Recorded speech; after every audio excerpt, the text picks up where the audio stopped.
Kupo, at maulan na naman. Pagka ring maulan, isa lang naiisip ko. Ay siya, tara magluto tayo ng lugaw.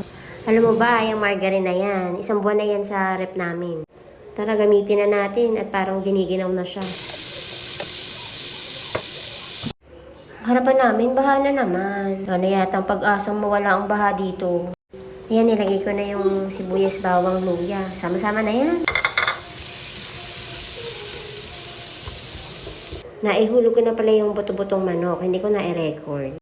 Tapos ilalagay ko na yung 1 cup ng regular rice at 1 cup ng malagkit na rice. Nahugasan ko na yan ha. Nakita nyo naman basa pa. Kayo ba dyan? Ano niluluto nyo? Champurado or sopas? Tara, swap. Maglalagay rin ako ng saffron. Isang taon na yan sa rep. Ba't ko ba nabili-bili? Hindi ko alam po saan nilalagay. Oh, this is your time to shine. Nag-add na rin ng tubig dahil naninikit na ang butil ng bigas sa ilalim. Dahil kailangan natin ng pampalasa, kapit tayo sa Knorr chicken cubes. Maalala ko, masarap nga pala nilagang itlog. Aba din, nagsaing na rin ako.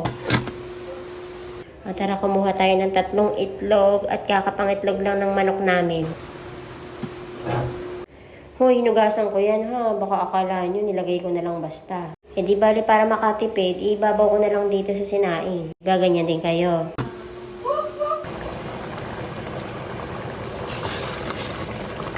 Totoo, hindi talaga ako magaling magluto ng lugaw. Ewan ko ba? Kaya lang parang namimiss ko talaga kumain ng lugaw. Kaya kahit hindi masarap, sige na rin, pwede na to. O, kanya-kanyang sandok na ha. Baka naman utusan nyo pa ako. Luto na. Tara, kain. Di na tayo babata, edad mo di nahahalata. Sa mga trip, unti-unti na tayo nagsasawa.